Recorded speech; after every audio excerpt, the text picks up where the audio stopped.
I'm recording. At the same time, my two colleagues, Simon and Dan, will hopefully be getting our tigers to demonstrate some of their natural behaviours and abilities.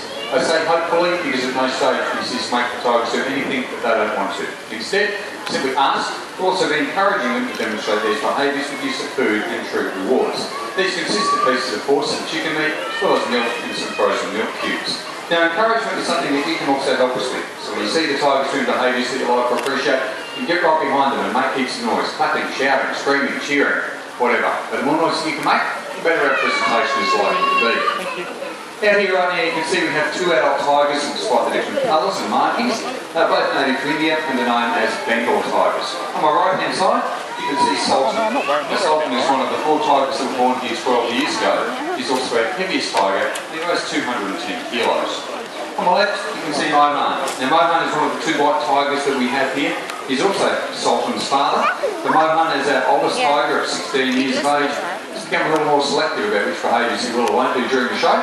But he's at the front now looking pretty keen, so I hope you'll participate for the whole of today's show. But right now, guys, give that a big round of applause, a big warm welcome to just the stars, Tiger Island, Sultan and Mohan. That's great, folks. Keep that up and see it really well help us out. And right now, you're going to see Simon and Dan having Sultan and Mohan into position ready for our first set of behaviours that will all involve milk as the reward. The very first behaviour that you're going to see is a pretty simple one, and it's what we call a sit-up. As you can see from Sultan, not Mohan just yet, but from Sultan it's also pretty big here. We're going to Mohan as well. Let's have a small round of applause. Just let the tigers know you do appreciate their involvement. Get longer, Sultan, will be handy. Now, apart from being very cute, this is also a very natural behaviour. Although it's something you would normally see the tigers doing sitting up beside the trunk of a tree. And that's because tigers, being solitary and territorial, they will scent mark their territories a lot, especially using the trunks of trees. So in this position, other tigers coming across those scents are able to sit for extended periods. They can check out those scent marks, not only looking at which tigers have been there before, but even how long ago a particular tiger may have been in the area. And if you happen to see them doing it out here on display, you'll probably notice that they will also rub their cheeks up against the tree, just because the scent comes in their cheeks, so they can leave their own scent here at the same time. And sitting up, you know, it's actually quite a height advantage, but there are times they need to reach up a little bit higher, and fairly obviously they can do that by stretching up onto their back legs. And hopefully in just a moment, both cats will come back and want to play the game, and we'll show you this rise behaviour. Those of you who've been here earlier, you may have seen them doing it anyway, stretching up against the trunk of a tree, but this size, or this rise with the shoulders, with the handlers, putting them up on their shoulders also gives you a very good idea of the size comparison. They stand about 9 to 9.5 feet tall. Obviously, if you're going to do this behaviour against the trunk of a tree, not only gives them the chance to get to those out of the way scent marks,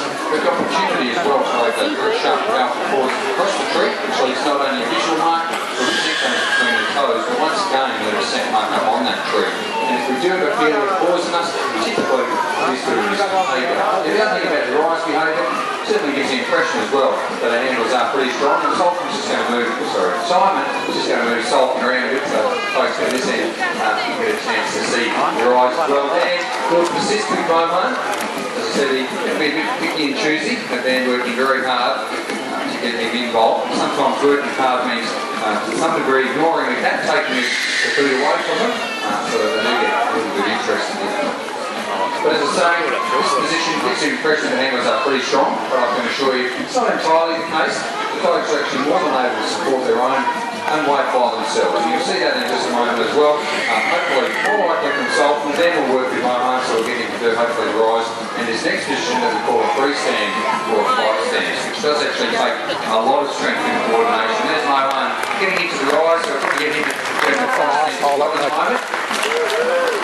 But the two tigers do confront each other, they will square off in what we call a fight stance very briefly, and you'll see that from Mohan. He's going to lead the way this time, so they're giving him another round of applause. Sultan's got the grubs at the moment, we're heading up, we'll get him involved. But if two tigers do confront each other, typically they will square off like that very briefly. You'll have noticed it does free up the front paws, that enables them to strike out at that opponent or even grab that opponent so they can knock or drag them to the ground and then gain the upper hand. So if we ever see two tigers squared off like that out here on display, we need to get over there straight away. But hopefully, we're doing our job, and you'll notice when we are wandering around out here with the cats, or when they're wandering around, we're always keeping ourselves in between them just to make sure they don't get those opportunities to fight with each other. Because if they do, we do have to break them up, because we cause a lot of injury very quickly, not only with their claws, but also with their teeth. With me, I just happen to have a plastic replica of one of their very large and impressive canine teeth. Now this replica also includes the root of the tooth, and you can see it's about 12 centimetres from the bottom of the root right up to the tip. Now, as I mentioned, this is only a replica, so what the handlers will do is move the cats or Mohan, so I'm showing you his teeth now. Anyway, I'm just going to try and come in front of him. He's trying to get me for some reason. Maybe being in front of him might help him out, help Simon to get him up to that last behaviour. So what you may not see on each of those teeth, especially Sultan's, is a bit further away, are the series of grooves which run along either side. And the grooves are there which will allow air to pass in between the tooth and the flesh. That prevents the vacuum from being formed, which means the tigers can then adjust their grip as they need to. Now behind each of those canines, there's a bit of a gap as well between those and the next set of teeth, and those that gap simply nails and there we go. So I can give you an upside down version as well. Doing all the tricks today. Here we go, rolling over. Good boy. That gap simply nails the right up to the gum. That ensures the way they have hold of isn't going to get away in a hurry. But right in the back of the jaw, we have the carnassial teeth. Something getting very cranky, but Simon's going to make him hopefully do that fight stance. It is important that the tigers go through each of the behaviours and don't just whinge and slip like this and get away without doing anything. So Simon will persist with that for a little bit longer. Not as serious as it sounds, usually it's recently fine. Isn't it, Simon? Yeah, okay, so we'll persist with that. Well, we might wrap it up shortly if something doesn't get involved. We're going to have to step it up and hopefully get the meat involved. I should mention, that's where I've been distracted by Sultan, the teeth right down the back are the carnassial teeth. And those are the teeth that the tigers use simply to shear off chunks of meat. And they do actually, the jaws only move in one motion, up and down, so the teeth shear, those back teeth shear past each other, and with those they can slice off chunks of meat. Now they need to be able to do that. Because their jaws do only move up and down, they don't move sideways like our jaws can, so they can't actually chew their food, and that's why they have to be able to slice off those chunks of meat, shaking and slide whole. Well, we might almost wrap it up there, Simon, and move on to some bigger behaviours. We'll try and get, hopefully, Sultan was going to lead the way in this next behaviour, and Simon, we're going to have to almost give up on the milk behaviour, but Simon, if Leah isn't much of back, you might be able to get him back in to doing that fight stance. As I mentioned earlier, it is very important that we don't let the cats push us around. We need to have respect and do as they're asked. So finally, Sultan deciding he will do the fight stance for us. So might as well give him a big round of applause. He's finally doing something. We're obviously getting all the encouragement that he can get. You can see more than able to support their own might by themselves. Sultan is actually a bit of a master. But we'll move on.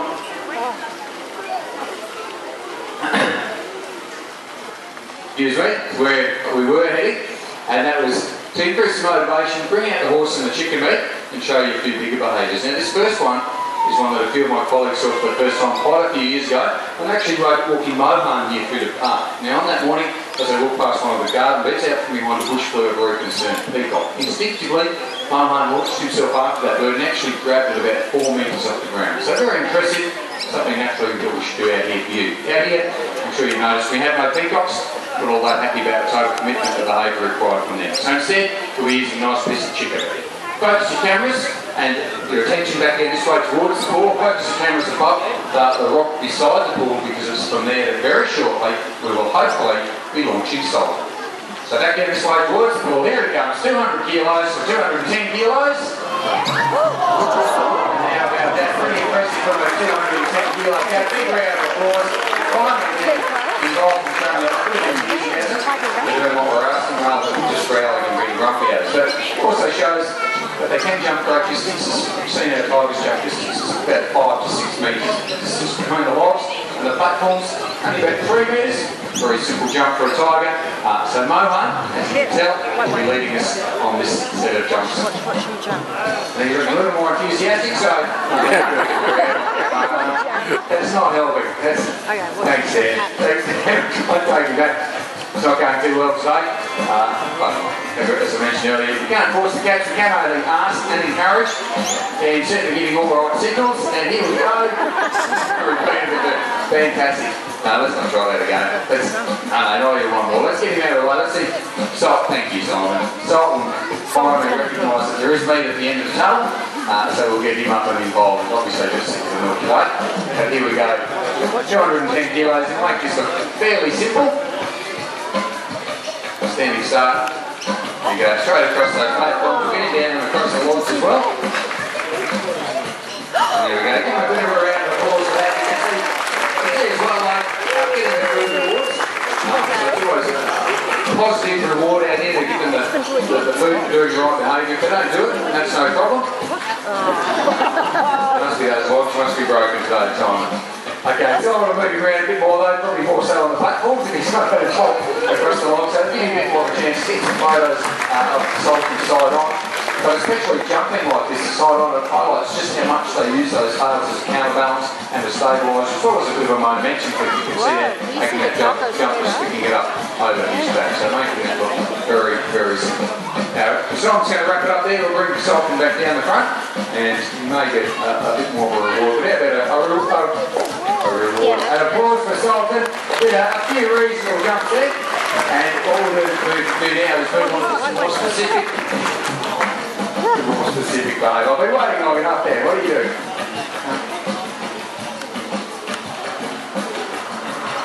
Okay then, excellent. Thank you Dan. Right then. So Dan thinks he's going to make up for Sultan's kind of lacklustre effort. He's going to get Mohan to jump across here and finish with a big jump off the platform. So he probably needs a bit of help. How about a big round of applause, guys? Make extra noise. Come on, Mohan, you can do this. The platform's obviously easier today, so come on, guys, keep going. Make the noise. Come on, Mohan.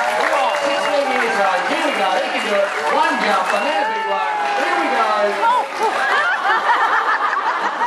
Here we go. Here we go.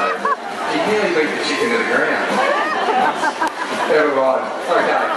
We'll go to some more, I guess, specific training. So we call mark training. The marks are simply the boards that you can see the handlers are collecting, and when they throw these to the ground, hopefully, everything else will be going, hopefully the Tigers will be able to place their 2 front feet on these boards. And they usually like to be involved because it is very, very simple, but of course they will get their food reward.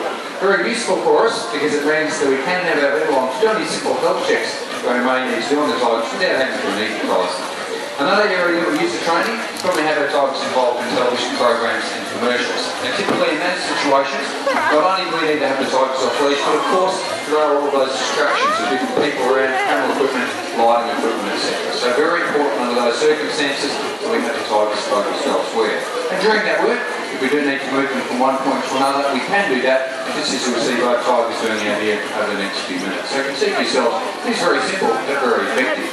Now the reason we have our Tigers involved in those television programs and commercials is that we're able to raise money for our Tiger Island Conservation Program. And you may not be aware, but just over 100 years ago, there were around 100,000 tigers living in the wild. During those 100 years or so, we've managed to wipe out about 96,000 of those tigers. So today, there are only an estimated 4,000 tigers left in the wild, and of those we still lose around 1 to 3 each day, mostly due to habitat destruction and poaching.